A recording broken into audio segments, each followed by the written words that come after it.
Time now for the odd one out round. It's just one between you this week. A dog in Thailand, Scott Mann, MP, Judith Strang from Texas, and Damien Green. Yes? Now, Scott Mann, colleague of Johnny's, Yeah. and I believe there was an incident where Johnny actually saved his life from drowning. So I'm guessing that he is perhaps the odd one out in that the other three all float.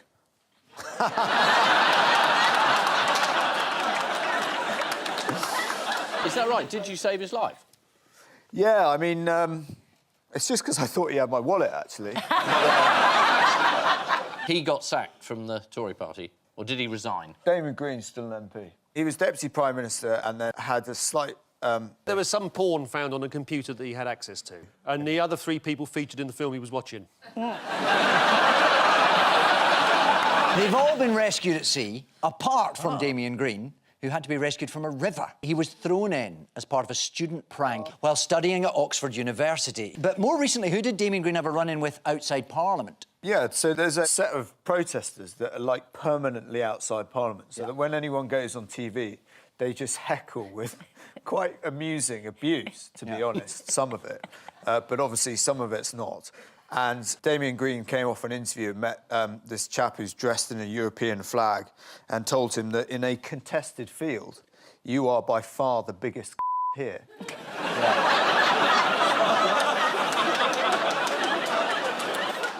No. And he was right.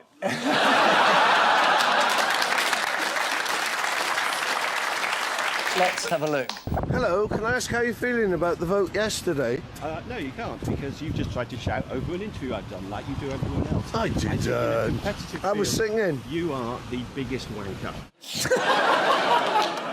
Where did this dog end up at sea? Australia. Hawaii. Same 5G company we were talking about. Not quite. It was spotted last week by oil rig workers in Thailand, 135 miles from shore. Wow.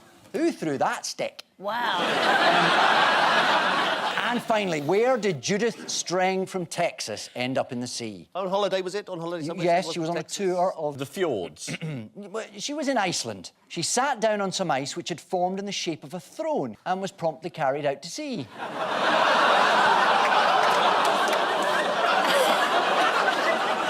How hot is her arse?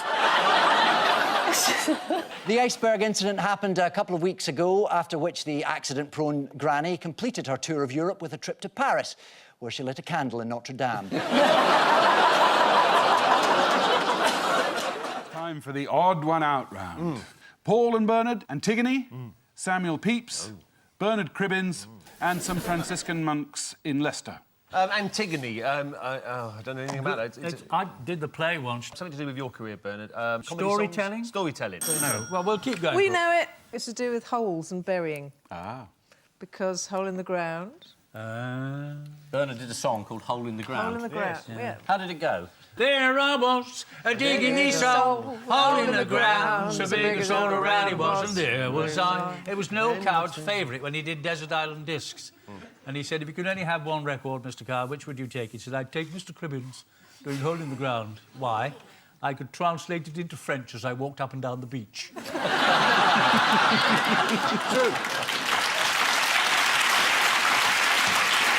It's about burying, because Antigone was trying to bury her brother.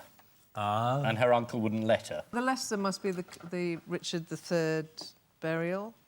They want to bury him, or they did bury him. They buried him in a car park. What we're looking for is an odd one out. So they've all buried things. Yeah. They all put stuff in a hole in the ground, apart from Bernard, who just sang about it. I actually put a man in there. Oh, OK, so yes, Samuel Pepys. there's a clue. It's Because it wasn't a man, it was cheese. Yes. Damn. They all buried someone apart from Samuel Pepys, who buried his cheese, and that's not a euphemism. Cheese. Well done. And Right Said Fred... Right Said Fred, that finished with somebody getting squashed as well. Did you have any hits not involving fatalities? No, there were a couple of hymns, but nothing. In Greek mythology, Antigone buried her dead brother. And how's the story end, Ian? Badly. It's a Greek tragedy, everyone dies. Yeah. So Antigone was sentenced to death to be buried alive. Yeah, not good. So she hung herself. Yeah, and then Bernard did a really funny song about it. Stop hanging about, Antigone. You're making a mess on the floor. We just cleaned up last Saturday. We don't want to do it no more. All together now.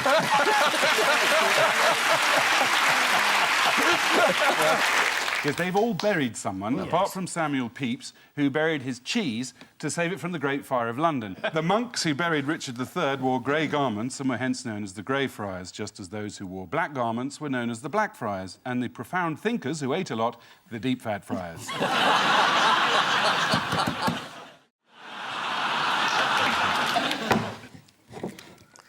And so, to round 2, the Strengthometer of news. Fingers on buzzers, teams. Here's the first one. That's a cake, isn't it? It's the Great British Bake Off winner, that is. There was talk about there being some misogyny. Some people on the internet were very harsh about some of the contestants, I believe.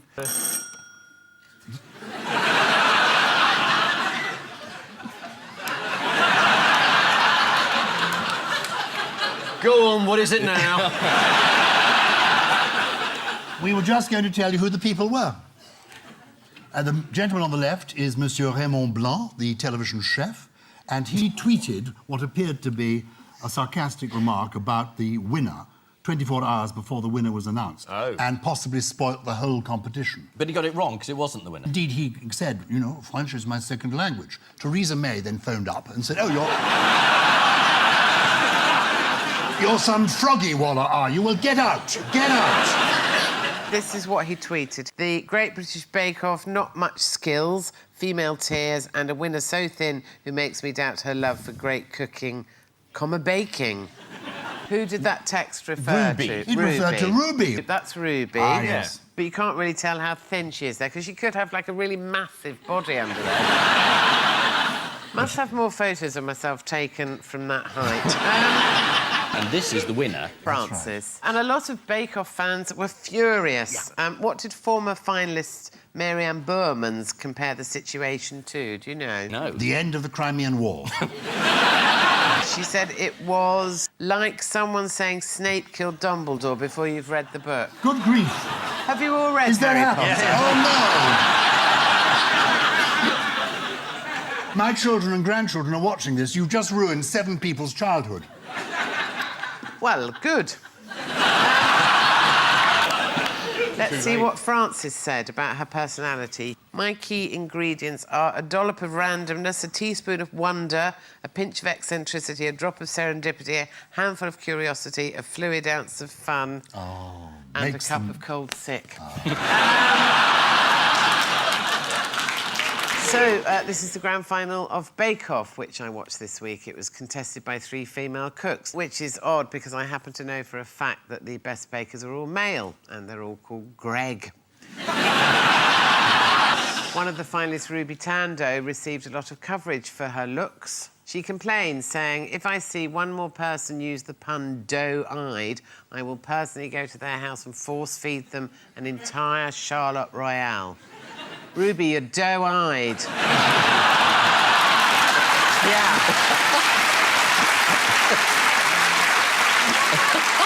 That's dough with an O-U-G-H. If I'm not at home, leave it with my neighbour. Thank you. It's now time for the odd one out round. Just one between you this week. Ming the mollusk, Glenn Greenwald's phone, Bert Kwok, and the E. coli 0157. Well, I think it's called Ming the mollusk because it's 500 years old and dates back to the Ming dynasty. And scientists found it, didn't know how old it was, killed it. Killed it. And then discovered it was the oldest animal that I think has ever lived. Oh, really? Yeah. So you can get ill from eating those. Yeah. E. coli can make you ill. Absolutely. Bert Kwok, is it the actor or is it the part he's playing there in the Pink Panther films as Kato? It's the actor. It's the part. It's he's the playing part. Kato.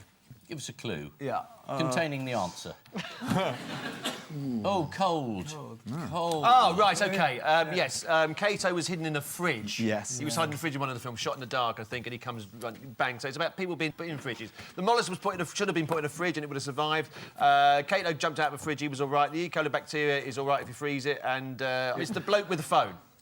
His phone was the hidden in fridge the thing fridge. was right. Everything else was wrong. But Yeah, I'm still good. going to give you a point because I feel like we should move on. No, but the other one out was Glenn Greenwald's phone. No, it wasn't. Stop taking over. You can do that on your radio show, which is on at 3:30. Have you got a radio show? Yeah, Mondays 2 I'm going to write that down. The odd one out is Ming the mollusk. Ming the mollusk. All the others have survived a stint in the freezer, except for Ming the mollusk, who died. OK. Glenn Greenwald, Yes. the former Guardian journalist who was involved in the publication of the intelligence emails leaked by Edward Snowden, regularly used to put his phone in the freezer. Why would he do that? He was worried it would be bugged. Or security, yes. There's an even more effective place you can put your phone to stop anyone hacking it. Any ideas? Is that News International HQ? A martini shaker. Oh, OK. E. coli 0157, one of the nastiest strains of E. coli, can survive in the fridge or the freezer. How old were you when you first got colonised by an E. coli bacterium, Janet? Funnily enough, I had amoebic dysentery when I was 7. And I was actually in hospital. How on earth did you get that? I thought that was. I got it in Fulham. I grew up quite near you, Paul. Yes. I think it's something you sent from Fulham Palace Road to my road. I used to send out those parcels all the time.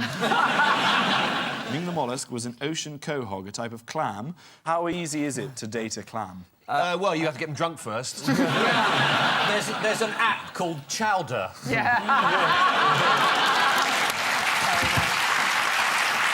You need to watch out for chlamydia, though. It's quite...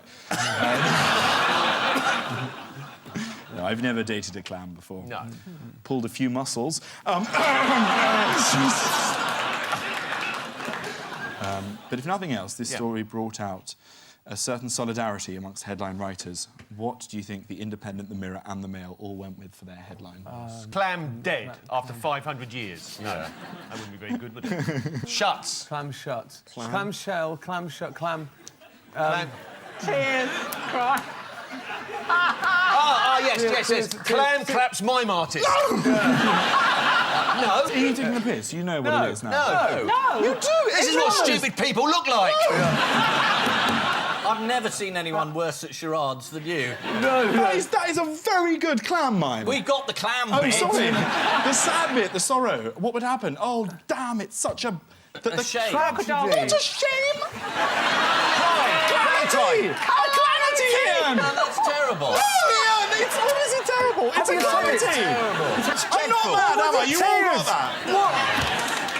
What were the tears for? How would that lead us to calamity as a That pun? was useless. Right, you're all going. You can be the panellist now. Come on. Fingers on Buzz's teams for the next one.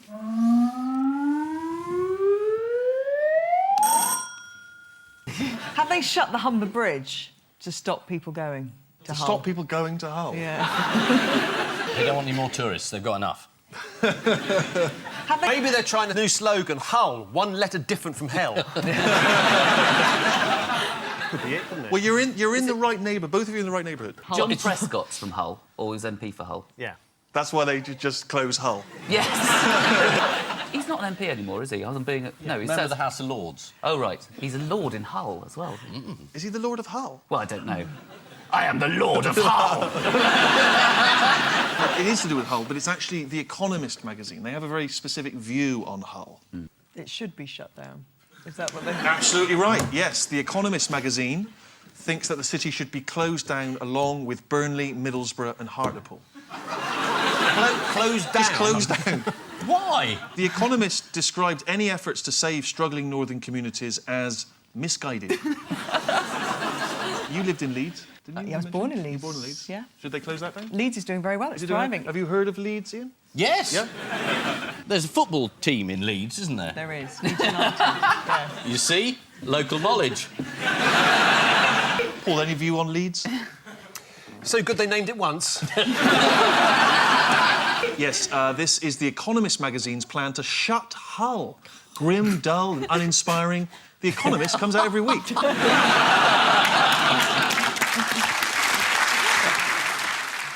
And so to round two, the picture spin quiz. Fingers on Buzz's teams.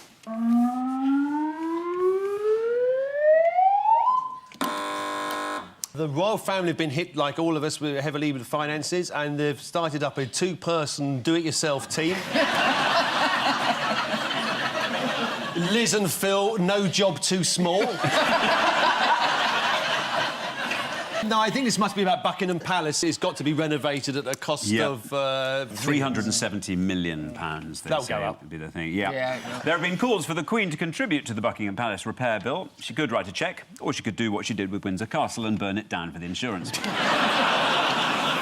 But what's actually going to be done to the palace? They're getting in Trump's designer. And finally, we're going to have a palace that actually looks like one. It's going to be gold outside and then leopard skin inside. The throne's being done up with peacock feathers and proper bling, in all the way through. And there's a casino on Horse Guards Parade with, one-armed bandits all the way, and the Coldstream Guards will play hits from Cats as you do it. Prince Andrew's going to be an Elvis impersonator. He's going to do Love Me Tender, as you hit the blackjack tables. I can't wait. I think it's going to be fantastic.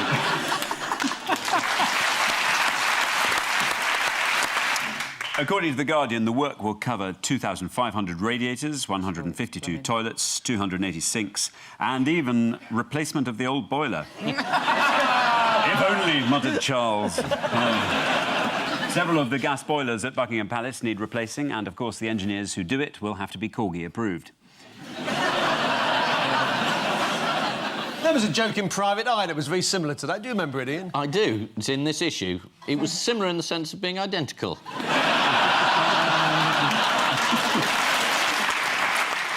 But I'm not going to use this as an opportunity to flog my merchandise if say, I had a Christmas album of songs. I wouldn't bring it up. What's that I can hear? Golden brown, lays me down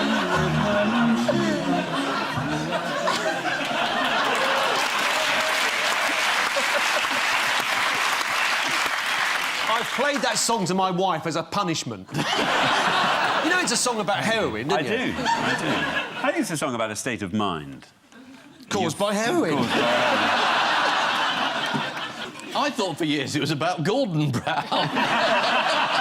Surely the lyric, never a frown with Gordon Brown, must have thrown you off the scent somewhat. There is the happy man. Oh, there he is, look. Yes, it's the new royal wedding for next year to cope with the economic straits, the terrible climate out there. It takes all our mind off it by saying, look, she looks like Diana. Look at her, look at her. And that's what we're all going to do. She's a commoner as well, because she's only upper middle class. What is it they said she's going to make the royal family more accessible to the public? Yes. I think it sets a challenge for Prince Harry to go and find himself a proper scumbag. What was Harry's response to the engagement? It means I can get a sister. He fell into a deep coma. The sheer tedium of the subject. He said, even as a member of the royal family, I've had it up to here, he said. Or was it up to there? I can't remember. And they promised me I wouldn't be forced into doing any painful puns in light of a recent incarnation of mine as Sherlock Holmes. So, without any further ado, let's move on to round two. The round of the Baskervilles. Buzz when you know what the story is.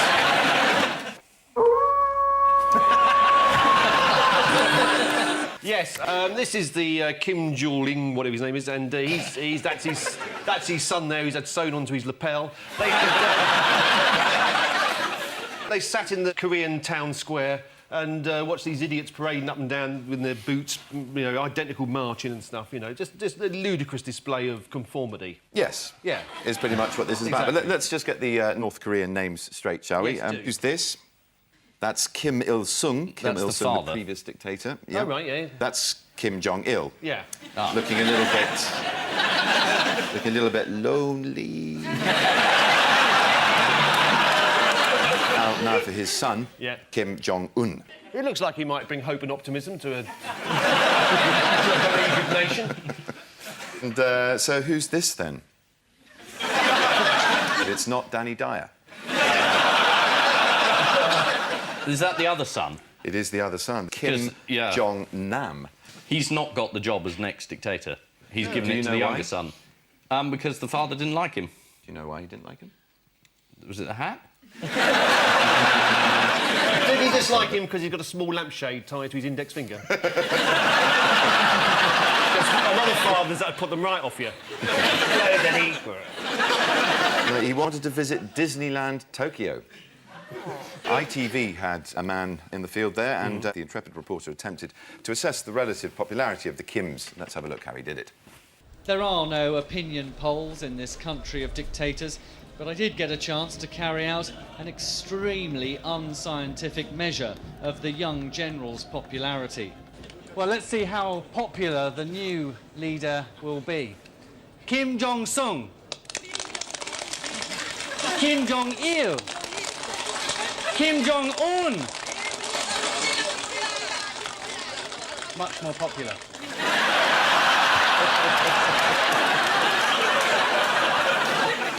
This is the unveiling of Kim Jong-un as successor to Kim Jong-il. Chief of the North Korean Army, Ri Yong-ho, had a message for the nation saying, if the US imperialists and their followers infringe on our sovereignty and dignity even slightly, we will blow up the stronghold of their aggression with a merciless and righteous retaliatory strike.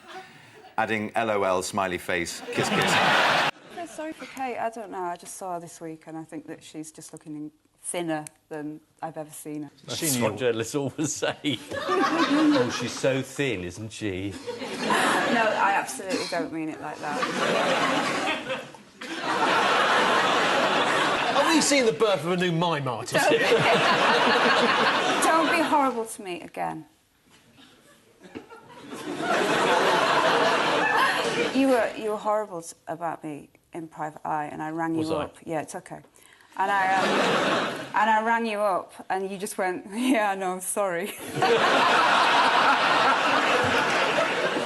Yes, this was the fairy tale royal wedding. The wedding was covered by the world's media, including the German newspaper Bild, which lamented, why don't we have royals like the Windsors? David Beckham wore his OBE, but breached etiquette by wearing it on the wrong side. Although, to be fair, it was on the correct side when he checked in the mirror.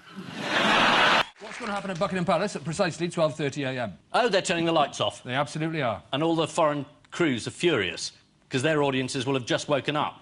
So when all the American broadcasters want to stand outside Buckingham Palace and say, here I am live, it's going to be completely dark. Selfish of us. Why couldn't we time the wedding to be in the middle of the night here? Then the Americans could watch. And I hope there are ad breaks, so that NBC can shove in an advert for, what is it, nachos they have?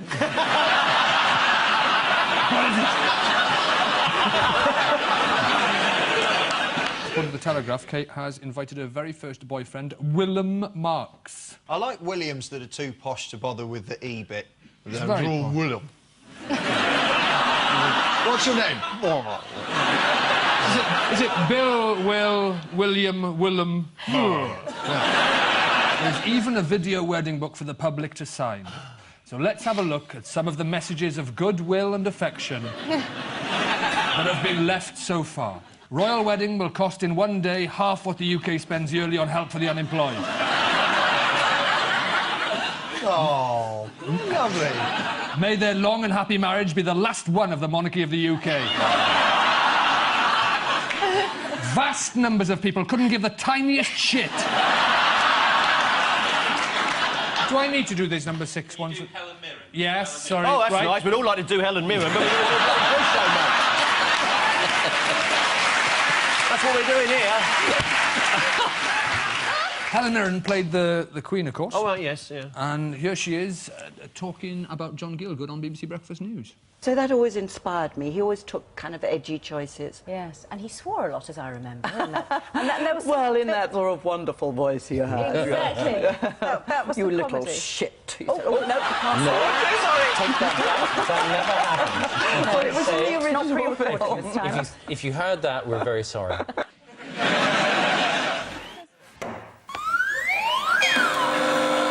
Oh! Right, Paul and Marcus. There's a woman being inflated on the beach. Yeah, that's the girl who was accused of being a Russian spy because she went out with a politician. They found that she wasn't a Russian spy, she was just a Russian. Yep, you're quite right. They thought she was a spy. She used to go into the House of Commons canteen and say, "These sausages are rather cold for this time of year." The seagull flies high above Krakow. It sounded like secret messages. I think they actually thought she was a spy because she made a beeline for a member of the Liberal Democratic Party. So not very well informed, then? No. They thought, what other reason could there possibly be? It's phoning the Kremlin going, they are going to make corduroy compulsory. Indeed, this is Katia Zytuleviter, who had... I know, you bet you've practised that, haven't you? Конечно. Yeah, it was very good. That's all my Russian. That's very good. You just learned her name and that was it? No, конечно. I just said of course. Oh, I was of course as well, blimey. Здравствуйте. Меня зовут Кирсти. Как тебя зовут? Oh, very good. Very good. Hold on a minute, I just want to ring MI5. Yeah, exactly. You're falling for the oldest trick in the book. We invited you onto this show. This show's not going out this week. These are cardboard figures. That's not Giles Brandon, that's a puppet. For the Muppet Show. It was. And so to round two, the Strengthometer of news. Fingers on buzzers, teams. Here's the first one.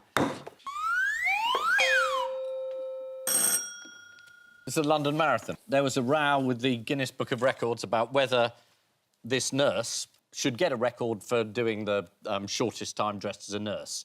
And Guinness said she doesn't look like a nurse, because I think the people at Guinness had perhaps been watching different videos of nurses than the training runs now on offer. And she rightly appealed this, and she now is the quickest nurse in the business. I mean, this is your area, so, I mean, you must know. Well, yes, it is my area, kind of. You held your Obviously not running. I did do a walk from Hull to Liverpool for sport relief. Yeah, that was pretty amazing, because that was like 20 miles a day for a week. And they did tell me that I would burn 6,000 calories a day. Unfortunately, I ate 9,000 a day, so... This nurse is called Jessica Anderson, and you were right. She was wearing trousers, OK? As you said, she was ineligible, because that's she was wearing not scrubs, what... wasn't Scrubs, she? that's right, yeah. According to Guinness, the guidelines said a proper nurse's uniform should include a pinafore and a cap. When did they write those rules? 1850s? Actually, the Daily Mail helpfully provided us with a photo of a marathon-running nurse that falls within Guinness guidelines. Here we are. What actually made them change their mind about her world record? Well, didn't she appeal? She did. She pointed out the inherent sexism, and they released a statement saying, "Our guidelines were outdated, incorrect, and reflected a stereotype we do not in any way wish to perpetuate," even though they just did. Fingers on buzzers, teams. Am I meant to be doing this again? I've kind of... Yeah. Oh, yeah, we've still got a bit more of this, haven't we? Thanks, Paul. No, we like seeing it. Oh, what? Do you? Yeah. Oh, no, that was completely out of sync. Yeah, that was No, wait. terrible. Hang on. Hang on. No. That was quite bad. That was Should we do it quite again? bad. You'd have to do it all again. This is a shambles. Hang We on. might as well be What's going on, politicians. Steve? We can't replace them now. What are you talking about? Too late. Put the hammer down. My husband often says that to me.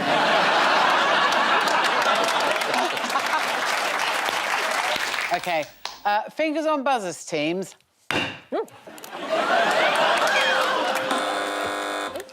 This is a story about someone who stole a piece of Stonehenge. And you'd have thought they would have noticed. I mean, look, there he is. Yeah. Wasn't very subtle about it. He kept it and he took it to America, and he's finally returned it because after all these decades, he's got bored of a bit of stone. His name's Robert Phillips. He stole it in the 1950s when a restoration team drilled metal supports into some of the stones to keep them in position. He's just turned 90. Kept it as a memento. Why is he returning it after 60 years? Was he sick of cars slowing down in front of his house to have a look? He was worried about what would happen to it after his death. The sarsen stone... Don't ask me what a sarsen stone is, it just says it's a type one of the stones. They're different types. The standing ones and sarsen ones. And top ones. What a dork. You not denying it. That's a completely different type of stone, which is down the perimeter. Do you like Stonehenge? I love Stonehenge. I used to go there when you could go up there and help in the building. What? Fingers on buzzers, teams. This is Jamie Oliver. He's got into trouble because he's come up for a recipe for paella, which the Spaniards don't agree is paella, and so he's got into trouble because of that. Because he's added chorizo. Chorizo. Uh-oh, chorizo. Yeah. Bad. I don't know what that is. Plus, some people don't find it very appetising because it's got a picture of his face right in the middle of it. Some of the abuse was pretty bad, eh? They said, why don't you go and make chicken nuggets out of your own fingers? Yeah, a Spanish man, Antonio Villarreal, tweeted, "My version of fish and chips combines aubergine with duck." And one Daily Mail commenter added, "Jamie, I voted for Brexit because you said you would leave the country if we won. Why are you still here?" But why? Why are people so angry? This is cultural appropriation, which, you know, But essentially... I've had chorizo in paella in Spain. In lots of the... Like, yeah, lots but of times. you are not allowed to say this is my recipe for paella because you're not Spanish. Like, if you cook spaghetti bolognese, anyone who cooks it tonight is guilty of cultural appropriation. The only thing we are allowed to cook is fish fingers. That is Britain in Brexit future. You should just have called it paella a la Gibraltar, and then...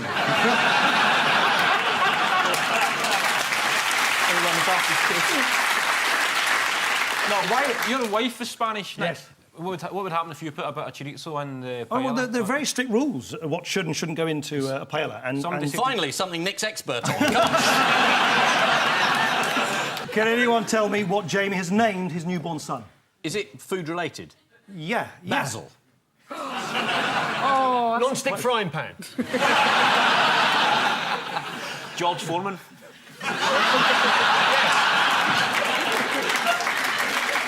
Time now for the odd one out round. Blackbeard, Andy Hamilton, Conan the Barbarian, and Ian Hislop. There you are. Well, they've all got beards, except me. So, thank you very much. 2 points. They're all barbarians, except me. How dare you? How about It's just you, what a sir? barbarian would say. Is it pirates? I'm a pirate in a children's cartoon. You are exactly, yes. So... Do you remember what you're called? I'm called... Yes, of course I am. I'm a proper artist. Yeah. I'm Captain Squid. You are, you're Captain Squid. Captain Squid? Captain Squid, I'm a captain and I'm a squid. It's actually quite an achievement for a squid to reach that rank. What's your Captain Squid voice? Your booming pirate voice? It's very like this voice.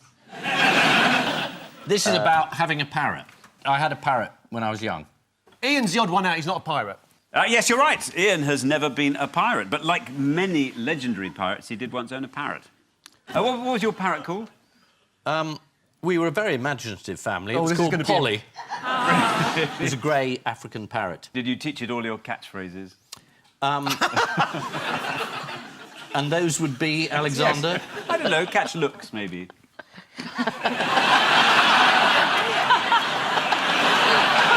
That's in, catch look.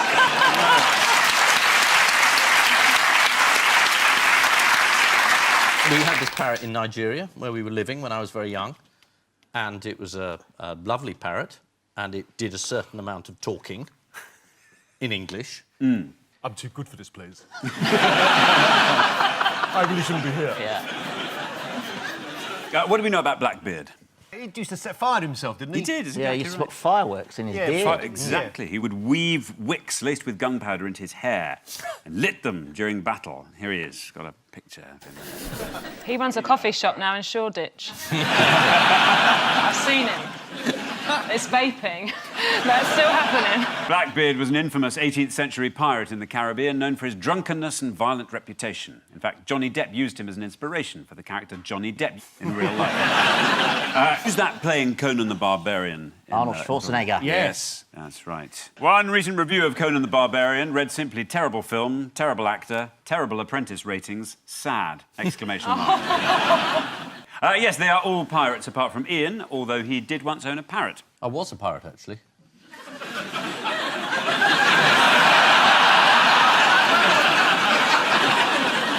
After Nigeria, we moved to Somalia. Our film, Captain Phillips, is based on me. At last, something I know about. This is Nando's. Well done. Yes, but I bet you don't know where it is. That's got him. There was a survey done in Preston. Did you read this? What's the favourite restaurant of people in Preston? Yes. And the answer was Nando's. Yeah. Obviously. And after that, it said, what's the favourite pub? And it's Wetherspoons. Who was specifically annoyed that the award went to Nando's, though? Some other people who own restaurants? Yeah. It was the guy who came second. He's got an independent restaurant. Mark O'Rourke, he's called. He told The Times, "It just makes Preston look bad," adding, "Not that it isn't anyway." It's not a crown jewel of the Northwest. Do you know what his restaurant was called? It's a burger bar, and yes, it's a pun. I can't believe it's not Nando's. No, any other guesses? Buckingham Burgers. The Burgers of Calais. Right, I'm going to put you out Is of it your a misery. Rodin pun? Yeah.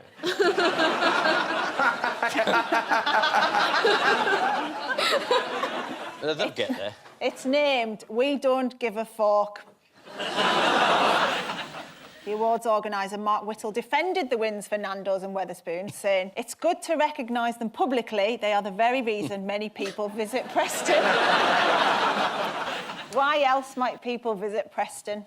The other thing I know about Preston is its pioneering economic model as a way to deal with economic depression rather than having council services run by big corporations. They decided to give all their council contracts to local business and cooperatives, and it's actually done a lot to regenerate the region. So, do you know what? The Preston PR team are going to be so happy with you. I'm actually on that page. Yeah, because it's not that at all. It's Preston resident Diane Fisher wrote to the Times comments section to say it has a smashing bus station. Yeah. Have a look at it though, it is lovely. Whoa. Yeah. Underlying its status as a culinary hotspot, what was Preston the first place in Britain to have? Burger King. No. KFC. Yes. In 1965, Preston became the first place in Britain to have a Kentucky Fried Chicken. Wow. Yeah. Never been. It's a reason to go, though. Yeah. Put it on your bucket list.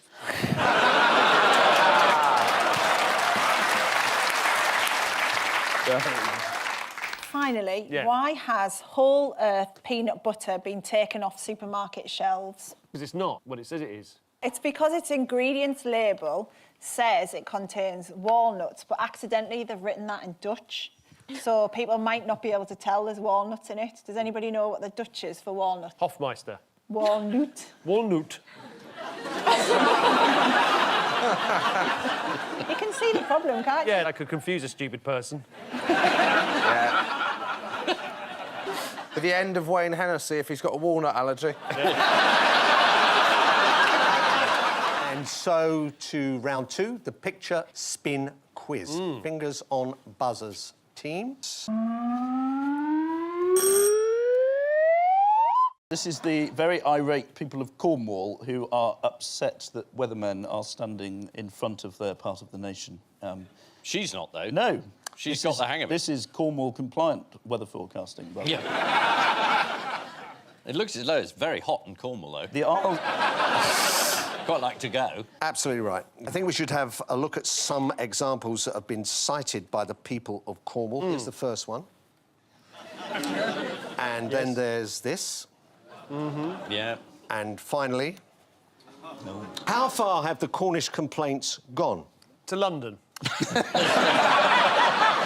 All the way to the top of the Cornish Tourism Board. The head of Visit Cornwall, Malcolm Bell, met with the BBC and Met Office officials for Clear the Air talks this week. BBC weather presenters are now standing well back from the map. They've stuck a great big 9 on it now, though. They won't be happy with that.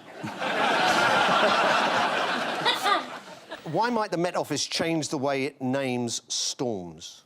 Oh, if you've got a storm with a female name, people don't take it quite so seriously. This is what I've heard. Spot on. Storm Elsie, they don't take any notice of that, but Storm Roger, they're more worried about. Absolutely. They believe storms given female names are more dangerous because people take them less seriously. That's not the experience in my house, I have to say. Well... Nor mine. Let's test that out. Let's test it out. Which storm would you be more afraid of, Storm Tim or Storm Janie? Storm Janie. Janie. That's unanimous. How did the wrong camera angle cause embarrassment for Sky Sports this week? It's a cracker, this. It was an unfortunate moment on Sky Sports when presenter Kelly Cates hands over to former footballers Gary Neville and Jamie Carragher. Let's take a look at this remarkably subtle bit of TV direction. After 3 wins in 4, particularly after the win against Brighton, we're expecting he's going to be in a good mood. How significant was that last win? It was a huge win. I mean, relegation and getting the hang of Arsenal in good form as well. Yes, I mean, no one's ever tried at this late stage. It's great, isn't it? That's done as a joke, surely. No. I think it was the way the direction, the camera angle we're taking it from, but she was expecting it to happen, I think. Right, yeah. Who's not happy with South London Football Club, Sydenham United? Their oldest fan, Sid Ham. Doesn't like the way they've taken his name. No, sadly not. No. London rivals Streatham Rovers, who tweeted this ahead of a meeting between the two teams this week. Here's the team sheet for tonight's game, and we are absolutely furious because Sydney fielded their players to spell out SRFC shit.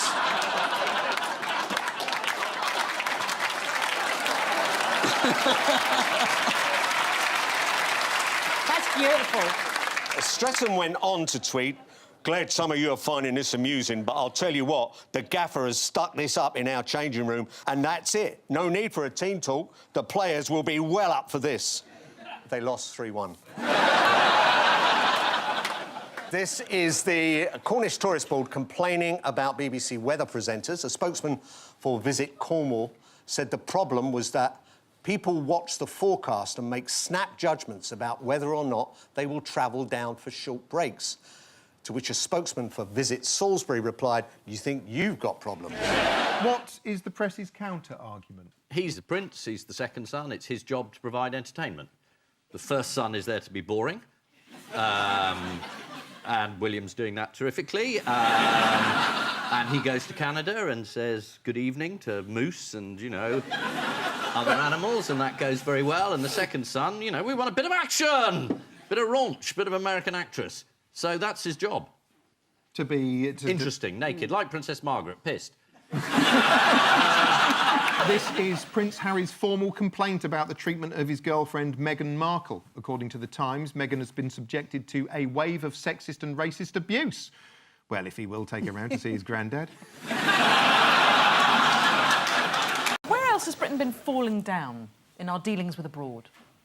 Is it war? We've come up short in a war. We didn't turn up. So we thought you said 11. In terms of diplomacy, what might one do when you visit somebody from a foreign land? You take along a gift of some kind. Absolutely. According to Anna Soubry, we've given some very poor quality gifts. We, in return, received some quite nice gifts. What did the Queen get? What was she given in Fiji? Was it Fiji? I've got one of these. Some more islands. Not a lake, but something... I was going to say something that swims in it, but it doesn't. Something that perhaps is in a river. A whale. Yes, it is a whale. What bit of the whale? What? A bit of a whale. She got bits of whale. She got a bit of a whale. That's I mean... Well, you can't get a whole whale. That's a massive gift. But it makes sense. It's the whole whale. But you have to sort of pretend you don't know what it is when you unwrap it. Or is it a bike?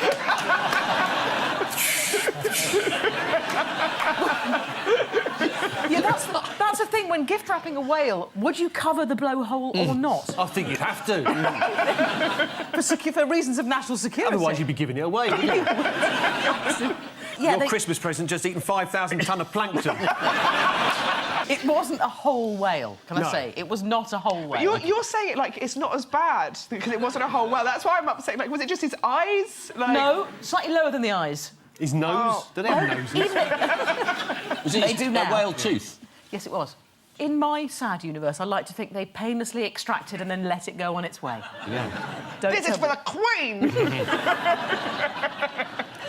No, they did it really nicely, and there was sort of music playing in the background. What? Really nice dentist. Whale music. To calm him down, it sounds like hundreds of his peers are watching. Yeah. I don't know how big would a whale's tooth be? Oh, you'd have to adjust the chair. What is in Michael Gove's handbag? Snacks. Crisps, you'll find crisps. And something else. The actual speech. The actual speech, is it? Oh, what happened there? I pressed, but everyone else spoke. I think Ian was speaking. Yeah, Ian was, to be I think fair. the speech is in there. Yeah. Because he has to then get down on one knee and hand Her Majesty the vellum parchment. That's absolutely... I'll have the chicken.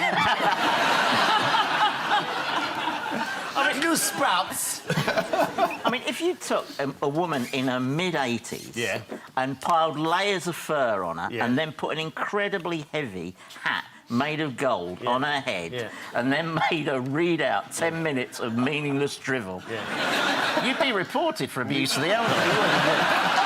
You would indeed. It's the Queen. We can't compete with this. They're out of our league.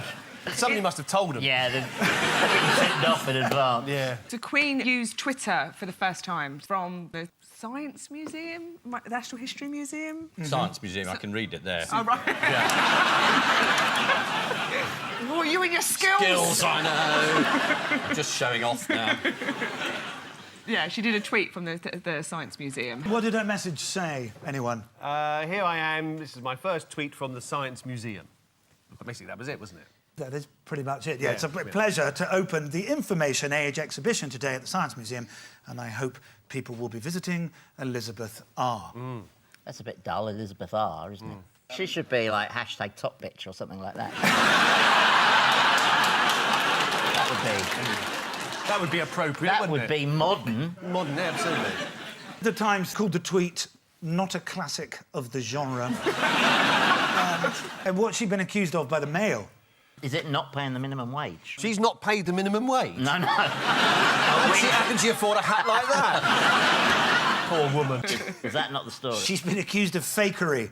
The Mail reported that although she was pictured with an iPad, it was later claimed that an iPhone was used, suggesting that she had not sent the message herself. She'll have Hashtag lazy. And if you're watching, Your Majesty, it's hashtag HIGNFY. What does it matter? I mean, the Queen must have to fake things every day. What on earth are you referring to? How long did it take her to get her first troll? They're pretty fast, Yeah, aren't they? they're pretty fast, yeah. 4 minutes. 4 minutes. Welcome to Twitter. Abdicate. Prince Charles. Welcome to... OK, the news James Bond has been unveiled. So this is all secret messages. Secret messages in black and white. Oh, he's just come back for the Clark Clinic. Back from the Clap Clinic. not been good news. And, yeah, he's just come out of the Clap Clinic. See, this is the notice board. All the people have been at the Clap Clinic. I must go myself. Prince William has been doing some job experience with MI5, is that right? Absolutely correct. Prince William spent 3 weeks undercover at MI5, MI6 and GCHQ. I'm glad you cleared that up. I was really worried because I read the headline and said Prince William spy, and I thought, God, the Russians are good. What headlines did Prince William's attachment to the Secret Services produce? They're puns, I suppose, aren't they? On Granny's Secret Service. The Sunday Mirror went with Casino Royal. Oh. Yeah, that's good. Yeah. The Sun plumped for Licence to Will. Wow. While the Daily Express to Will. went with Harry's fury at claim of Meghan's jewellery. No Goldfinger. What did Prince William immerse himself in during his time with the security service? Engine oil. Was it Prince Harry's browser history? One source told The Sun he was fully immersed on undercover surveillance operations, not just sitting in front of a computer in an office. Let's have a look. What did he absolutely insist on, according to these news reports? A code name. So go on. Dressing up as a cat? Yeah. A code name. Mr. Tiddles. Meow meow. According to the Sunday Mirror, he insisted on people calling him William. He doesn't really get this undercover spy thing. At the time of recording, we still don't know the baby's name, so No. are there any thoughts? I hope they stick with Royal Baby. Yeah. It's good, isn't it? Yeah, when it's an adult. Hello, my name is Royal Baby. Nobody's got any idea. He was born on St George's Day, but there's already a George. Yeah. It's William Shakespeare's birthday. She's married to William. What are they going to do? Kanye? Yes, now you're talking. Kanye Cambridge. Yeah. Next stop. Next stop, Cambridge. There's been some late-night press speculation about a possible name for the royal baby. What do you think it is? It's Arthur. Prince Arthur, yeah, Prince Arthur. We'll go... Albert. Nearly. Yes. It's Albert. It's Albert, OK. Yeah. Yes. After the square. But didn't Queen...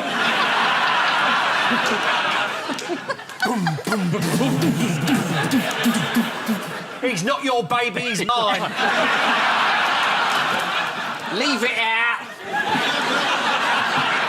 You might have a crown on your head, but that don't make you not a slag, does it?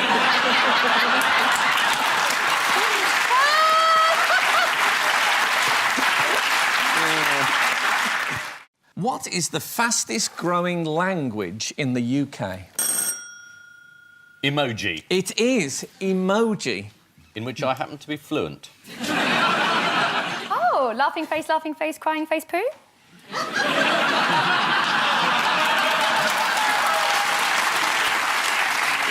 Would you like to explain what it is, Ian?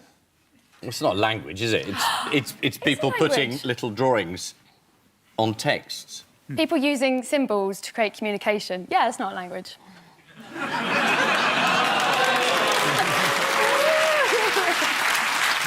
Shall we have a look at some popular emojis? Yes. Popular emojis. Here's one. That's crying face. Yeah, crying with laughter. Crying that with one laughter, is. yeah. Yeah. What about this one? Oh, is he winking? He is winking. Oh, wink. My own particular favourite, ghost with black eye.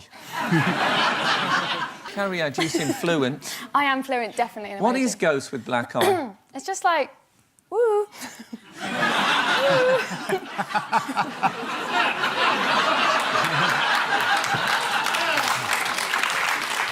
But there's no accentuation on it. I can't tell whether it's woo, woo, or woo. Well, when the emojis take over and you're filling out your CV... Are they raced now? Yes. Oh, my God, the emojis are coming. Don't tell UKIP. When the future... You're not alone, Nick. I am on board with emojis. Thanks. If you write all day, the last thing you want to do in the evening is superfluous writing. You could go out or talk. If you text me Ian saying, do you want to go out, I'd say, woo. And then you wouldn't know what it meant, so it wouldn't happen. No, it wouldn't happen anyway. Oh, snubbed by Ian Hislop. No, not snubbed. I don't know what a text is. Maybe you should ask someone else on the panel, wink face. Sorry, I'm not really... I don't actually use emojis myself, unless, of course, it's an absolute emergency. Oh, come on.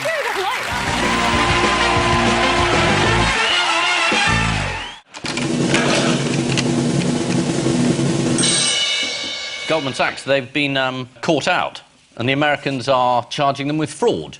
Goldman Sachs invented a bond to sell to people, which was based on subprime mortgages. So it was a pretty hopeless thing to sell to people.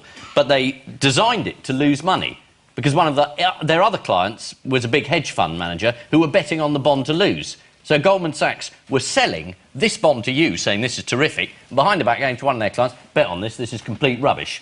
So Goldman Sachs basically proved that the entire financial collapse wasn't just an act of God or an accident, it was a fraud.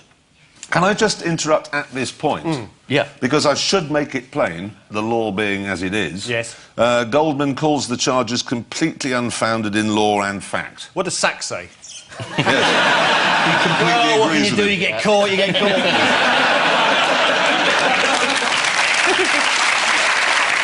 Frankly, I can't see any of this making it into the finished programme. Are you worried about libel? Yes.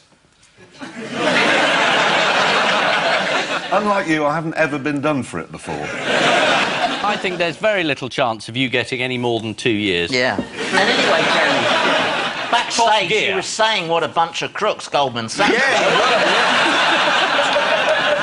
You could present your programme from your cell. The mission could be to walk from one end to the other in the shortest possible time. Staying on the subject Yeah. of Yes, the let's. paranormal. Yeah. Who else recently revealed that they had seen a ghost? The sexy leader. Buckingham Alex Salmond. Yes, it was Alex Salmond. He told reporters, I have seen a photo, which I know was not forged or created, that will give anyone serious thought about these things. The man currently on a train to Devon.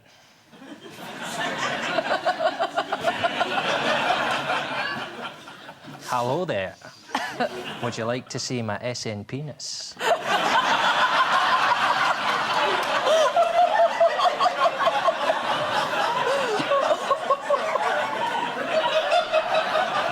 Oh, no. So, this is the apparition in a Torquay museum that's been dubbed Britain's sexiest ghost. The museum manager claimed the haunted exhibit is Devon's only human mummy.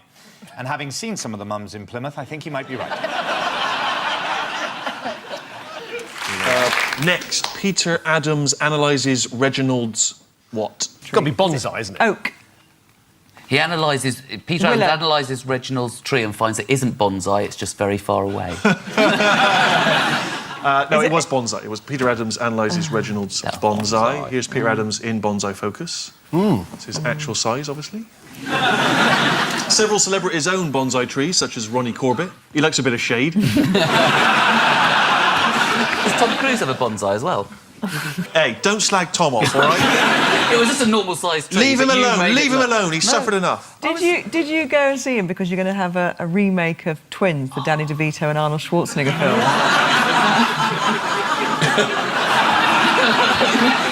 You should remake all of Arnie's films, actually.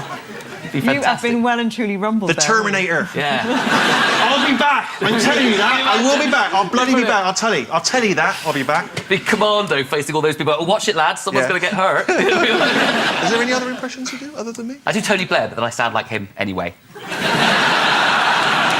Offend someone in Tony Blair's voice. You know... That's it, I'm offended.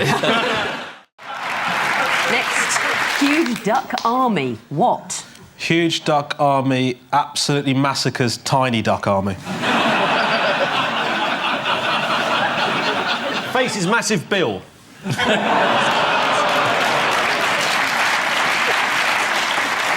Huge duck army patrols South African vineyard. This is a vineyard in South Africa that uses an army of 800 ducks to control pests. Next, 18-foot-long cucumber. What? Does not bother woman with 19-foot corridor.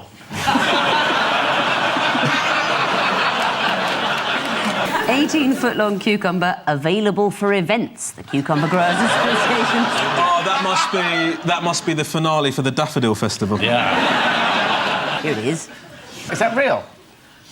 It looks a bit like a dirigible. It's got a handle in the middle of it, look. Yeah. Like, it's as if they're going to pick it up there and... I mean, break what? down the doors of a massive salad.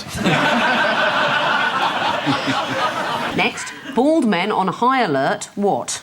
As seagulls target pates. Good enough. What? Yes. Bald men on high alert as marauding owl attacks. It is a bird one. This is about an owl terrorising people in Devon. One bald victim of the so-called terror owl was Richard Clevedon Smith, who reluctantly agreed to recreate the incident for the local paper. I see that in the photograph behind him, the local Beatles tribute band are restaging the cover to Abbey Road. Finally, parachuting beavers, what in the 1940s? Was a popular euphemism. For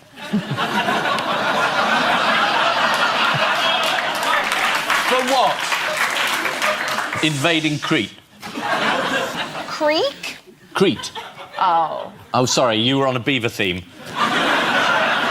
I thought you were calling sex invading the creek, and I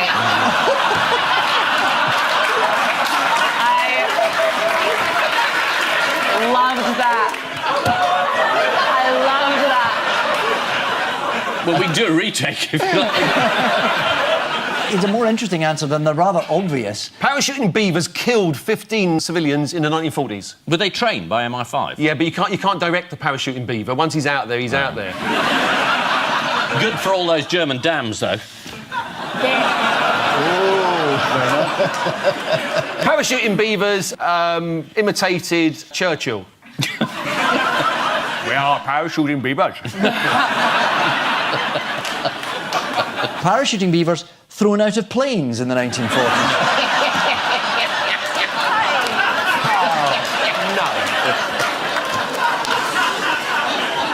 An historian in the US state of Idaho has unearthed a video of the Great Beaver Trip of 1948, a relocation plan for the state's beavers. Here it is. Now into the air and down they swing, box opens, and a most unusual and novel trip ends for Mr. Beaver. What? How can it be cheaper to drop them from planes rather than just take them in a car and just there you are? I'm not flying EasyJet again, thanks very much. Well, hello, boy. What happens if the box doesn't open when they hit the ground as well? They're beavers.